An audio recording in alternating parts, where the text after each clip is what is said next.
I'm going to talk a little bit about modeling flight systems as cyber-physical systems. We're all very happy to model software as if it exists in its own little world with the effects that we might want to have it do, the behaviors we might want to, the behaviors it might want to perform.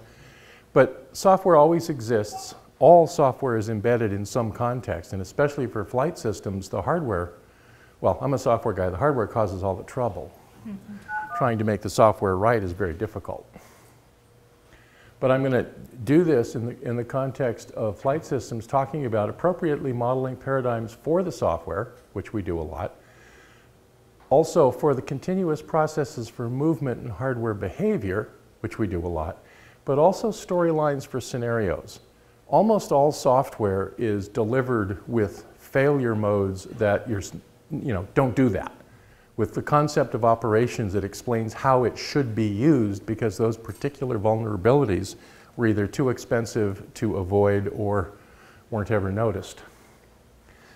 Talk a little bit about software, real world, what's hard. I'm going to spend most of the time in here on some well-known modeling mechanisms for combination hardware-software, but explain that none of them actually do everything I want. This is one that I am looking at, but it's just as, well, it's actually much more vulnerable than the others because there's no tools. And then I'll talk a little bit about some of the things missing and some of the lessons I've learned trying to do some of this kind of modeling. And then we'll finish from there. So first of all, we can define and describe software very well with model systems, with formal systems, with event patterns, with all sorts of different descriptions of the control flow within a chunk of software. And that's completely reasonable. Now, scenarios, concept of operations is how you use that software. Things that are the restrictions on use, some of which the software can check for itself, some of which it can't. And then finally, we certainly need to have all of these software systems either build models or use models of their expected operational environment so that we can tell when something is not perhaps behaving the way it's supposed to be. In my particular set of applications of autonomous systems for hazardous environments, these systems actually have to be able to build their own models because we don't know what's in the environment of the system that's out there. We know a lot about it, but we don't know everything. We have to have the system able of either creating or improving its own models. Well, the real world is much nastier. We can't really model it very well with formal modeling mechanisms. Part of the problem that happens over and over again is that there is no limit on the amount of detail that you could put into a model. We've had this argument continuously, especially with terrain modeling, that people want to use the highest fidelity model available. The problem is, the higher the resolution, the more data you have to make up to run the system at all. And almost nobody does sensitivity analyses about how that data affects the results. One of the things that's really useful when you have to make up data because you don't have enough is to do that kind of sensitivity analysis.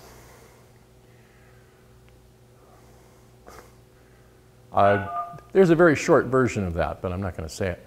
There's lots of things. Oh, okay.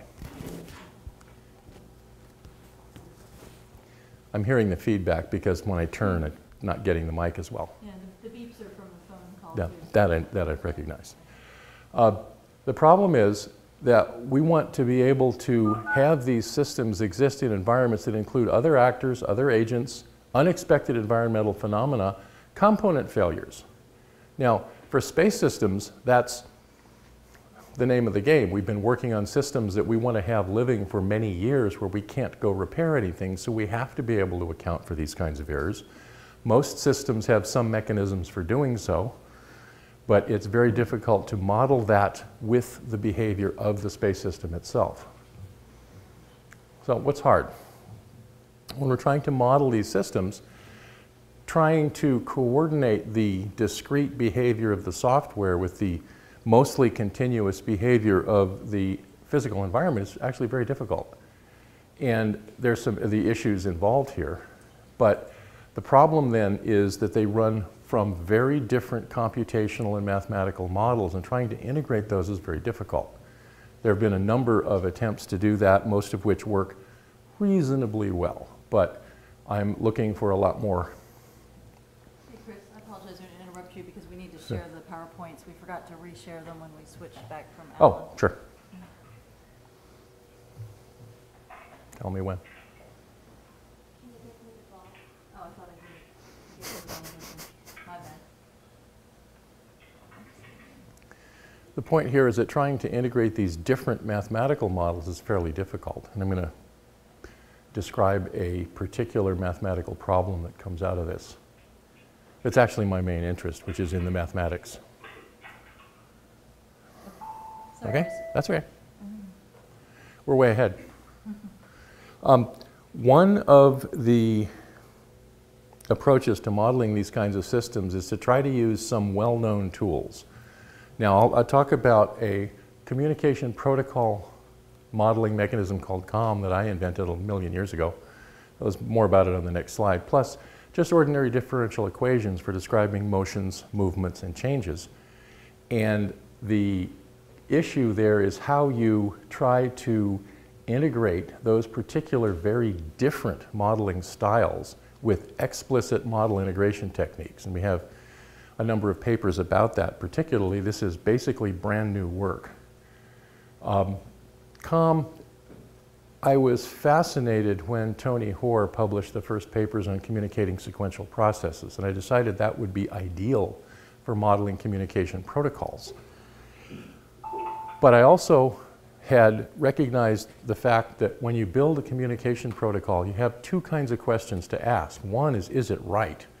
And the other is, what kinds of performance will it have in error-filled environments?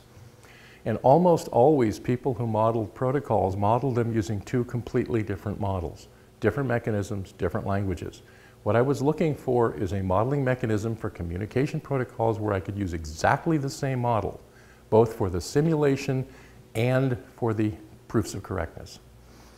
And COM is basically very much like CSP with some extra separation of processes, some extra concurrency, and some notions of time delays. One of the specific features of the mathematical model for CSP is the notion of events.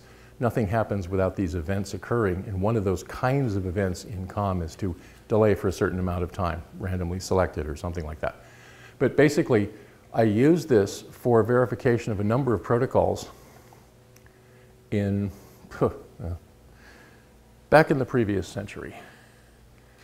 Differential equations, we use these all the time for any number of things, but there are some peculiarities about solving differential equations. You can't just shove it into MATLAB and have it give you an answer.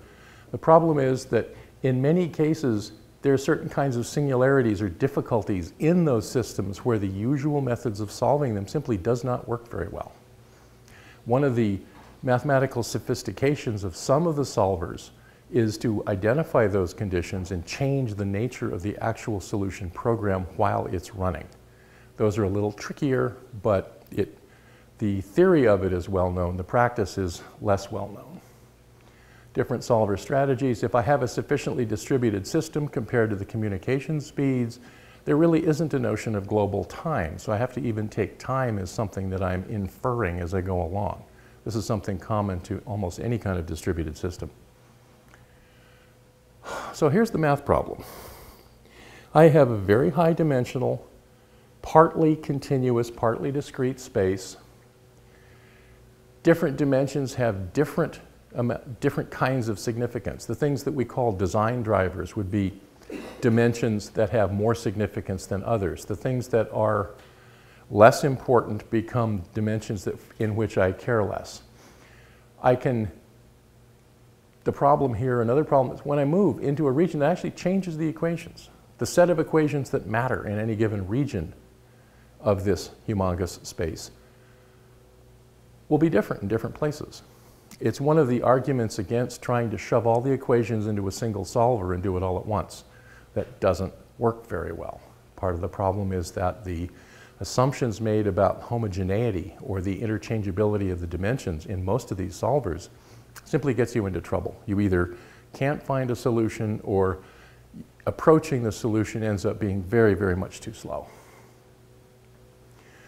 Now, since I'm trying to use these also with software systems that you can imagine wandering around in this space, I'm also having the possibility of software transitions completely changing the space. I've changed from one mode of operation to another. All of the things that matter for that other mode may be different, or at least most of them. And then singularities. I want to know when I'm getting close to a cliff. Oh, boy, don't we? So there are many other modeling languages and notations that have addressed this issue. I'm going to go through 4 of them. The 4, well, I'll claim they're the most popular, but without any data. They're the ones for which it was easy to find some data. AADL, I can't remember what the acronym is for. It's a design language, but it was. Turns out it's an architecture analysis. Okay, it's an SAE standard designed by the Society for Automotive Engineers for describing predictable model-based engineering, performance-critical, real-time, and embedded systems. They use it for car software. The notation itself is a text notation. It has some graphics in it. It's defined in English with reference implementation. That means it is not a formal language. It is a systematic language. There are some attempts to build mathematical models of that, but I don't think they're widely accepted in the community as yet. There are also XML descriptions that formally define the syntax, if not the semantics. And it is very highly extensible. There are large numbers of annexes that extend the applicability of the language or specialize certain parts of the language to certain kinds of applications. Very large worldwide community in this. The component abstractions, you have application software, execution platform, and system integration elements. This is still modeling a system from the inside and not quite so much what happens, how the outside environment affects it. And of course, with cars, the concept of operations is really important, because I don't think anybody's ever built a car you can't mess with. Another one's called DEVS, which is a discrete event modeling system. And it basically, again, is defined in text, defined with a formal mapping to discrete dynamic systems, so there is a certain level of formality in it. There's a model, the simulator, which is the model engine and the experimental frame within which you can compute behaviors and do statistics on it. Hierarchical construction, you build models out of other models, and then a set of basic properties of each model. It's basically geared towards separating the simulation tool from the model itself. The idea is very many of these languages, the model is built in a simulator, and you don't have a way of separating the behavior of the simulator from the behavior of the model. And they make a concerted effort to do that here. Modelica. I actually like this one best, but not for any real good reasons. It has graphical notations. It's defined in English. And again, it's mapped into differential algebraic equational system. That's a technical set of descriptions. So again, it has a fair amount of formality, which allows you to do things, to prove things about the system. Hybrid discrete continuous modeling. It's a certain style of modeling that lets you interact between the discrete aspects of your system and the continuous ones. Oh, good. I was hoping that was being displayed on both sides. Lots of tools exist for access to external languages so that you can incorporate models built in other languages into this kind of a system. And the problem is that in some cases, taking all of your variables, putting it into a particular differential algebraic system may not be the most appropriate, because again, some variables matter more than others, and there are very few mathematical techniques for dealing with that kind of importance. SysML, another one used by many people. It's a customized and extended modification of UML, so it's a graphical notation defined in English, so again, it's systematic but not mathematically formal. There's the structure, which describes parts and connections, every time we describe almost any kind of system, we use boxes and lines. And this makes that very explicit. Hierarchy of physical or logical components and a certain amount of environmental functionality.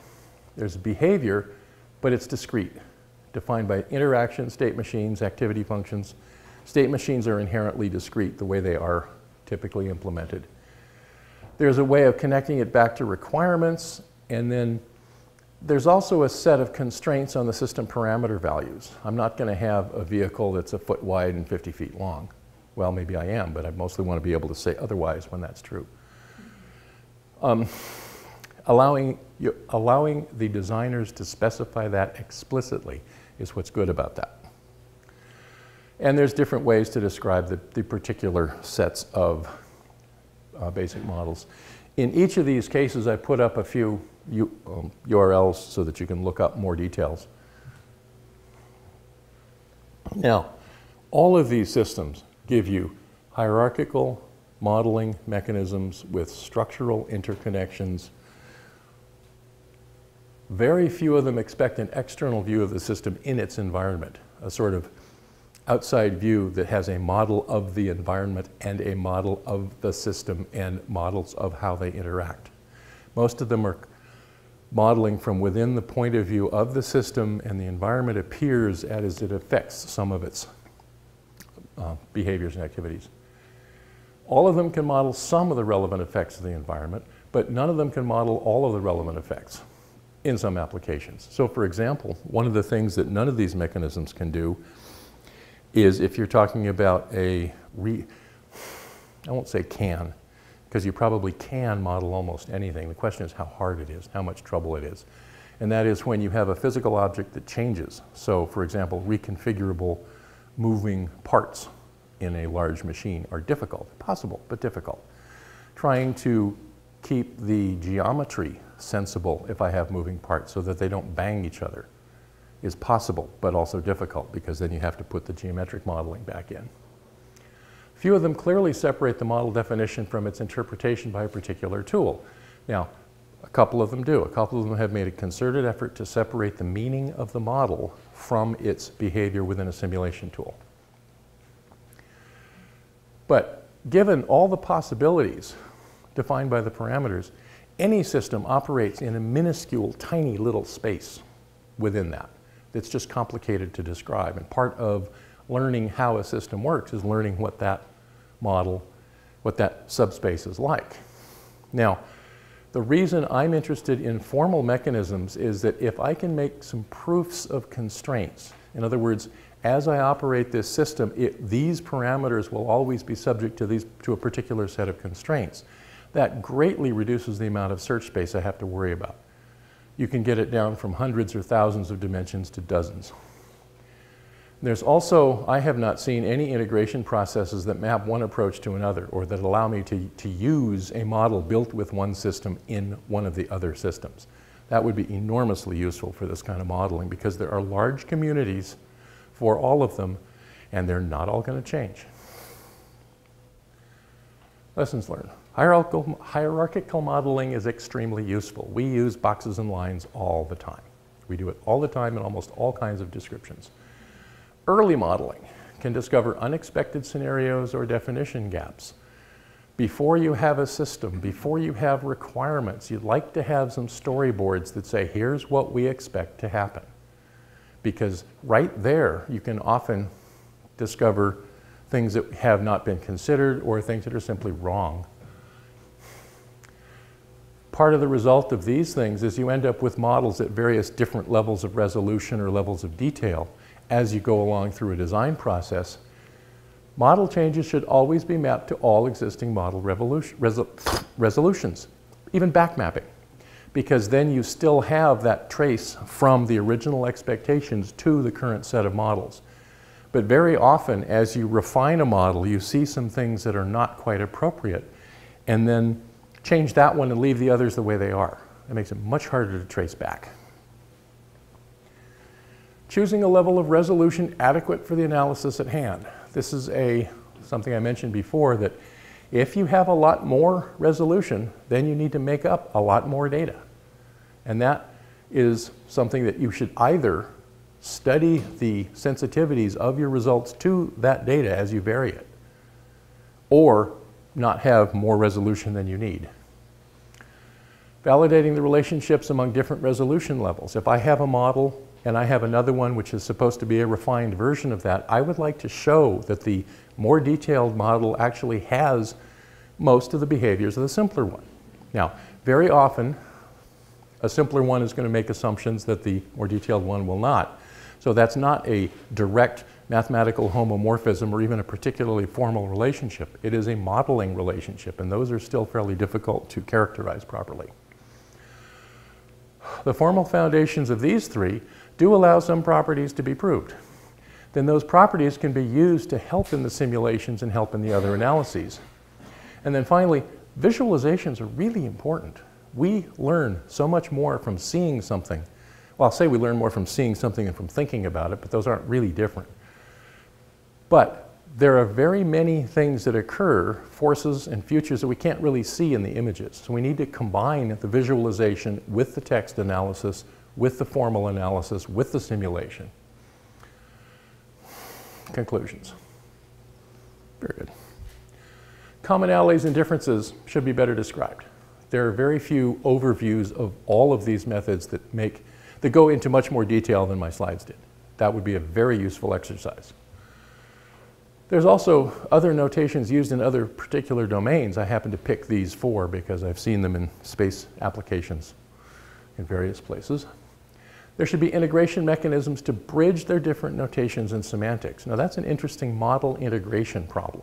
So that, I mean, if I have built a certain collection of models and I want to use a model built in one of these other mechanisms, I have to translate it myself. It would be nice if we could get a well-defined set of integration mechanisms to use the models across languages. Common model integration format. Okay, one more standard. We obviously need standards, we make so many of them. But the notion of what is it that these models are trying to express and how to do it. But since they all purport to model physical systems, there's a certain amount of commonality we have. In other words, we really do have an elephant. We really are trying to model certain aspects of that elephant. Very often with model integration, you have a bunch of aspects, but you don't necessarily have the elephant. You have to make that up. And more general modeling notations are not as useful because they can be more cumbersome. The specializations that you do in any given application area, the common definitions, the abbreviations that you use are all ways of reducing the size but not changing the meaning of those models. So application domain defined sets of special purpose notations or contexts would be extremely useful for all application areas. There's some references, you can look them up later. Great. Anybody have any questions? There we go.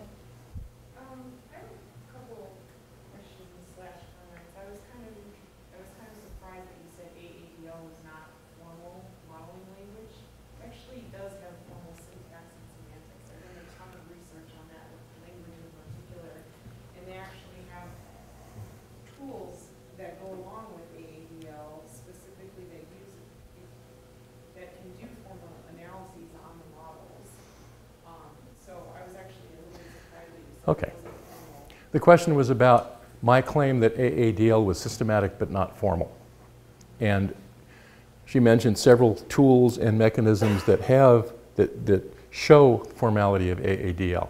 I have not seen those tools. I have seen the descriptions of mappings of those tools into computationally systematic models, but I haven't actually seen the formal tools. If there is one, that's good. Well, now, the other thing to be careful of, though, is the definition of formal. When I say formal, I mean mathematically formal. I don't mean computationally formal. That's a different issue. If you can map an AADL model into a mathematical object and then prove properties about that object, then that satisfies me for formal. I will have to look for that. And the second is that you were saying that I think something about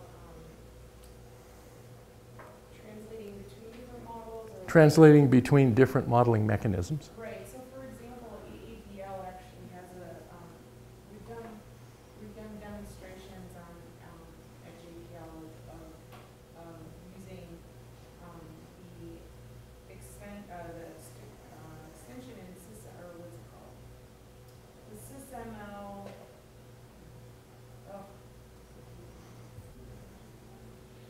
there's an AADL extension to SysML. Okay. I forget the word off the top of my head, it's like not coming out of my mouth, but Okay, so you can use SysML and AADL as one unit, and SysML actually has the capability of modeling things like AADL and using them together in the same model. okay, Go ahead. this is good news. The fact that AADL and SysML have worked sufficiently together to be able to use SysML models in an AADL environment and vice versa? Yes.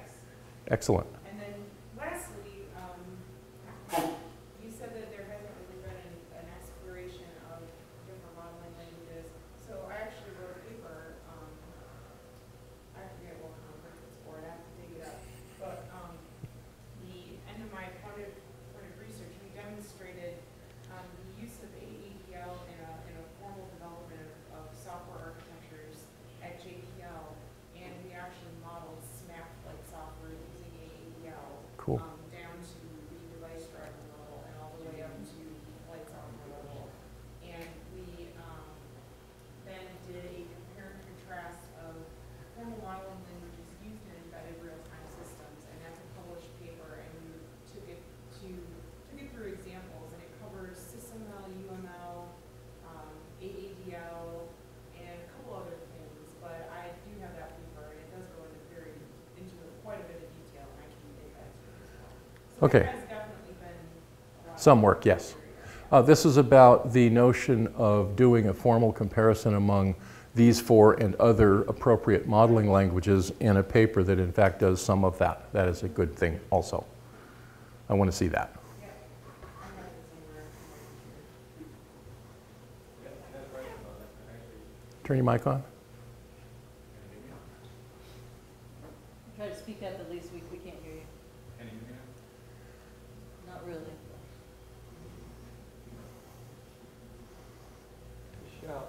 Yeah, just shout. Yeah. If you've ever taught a class, you know how to do that. Okay.